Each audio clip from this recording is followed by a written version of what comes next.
Welcome back to the Cleopatra show. Where were we?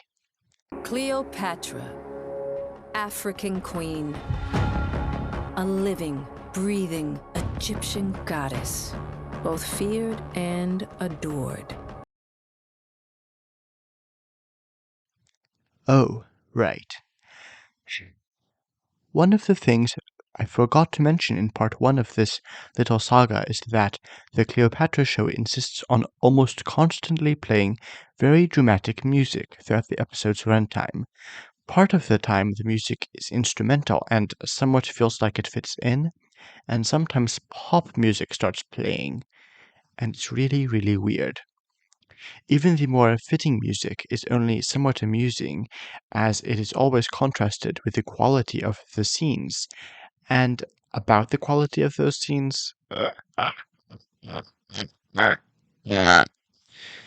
sets and wardrobes still look cheap and washed out, despite the fact that Rome and Egypt are actually pretty far away from each other. Rome looks exactly the same as Egypt in the cutscenes. The sets are dull. The acting is still eye-rollingly bad. There's a lot of slow-mo involved in the cutscenes, and it is such an overused technique. As for the historians, And that's the thing about Cleopatra, she always has a plan. Egypt's women did not need to conform. Roman male elites are disgusted by her because she's different. yeah, so imagine that, but for a whole hour. The show's disgraceful habit of insulting awesome Romans continues, with this week's victim being the legendary Cicero. Yes, this is supposed to be Cicero. I know.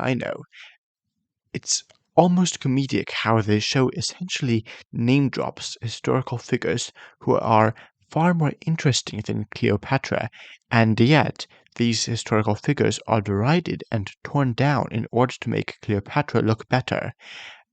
Actually, the gross lionization of Cleopatra is such a huge part of the show that I will cover it in the next installment of this saga. So if you want to catch that, don't forget to subscribe.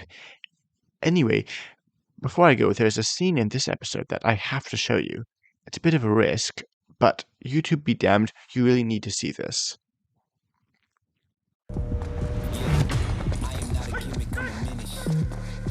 Started, I'ma finish.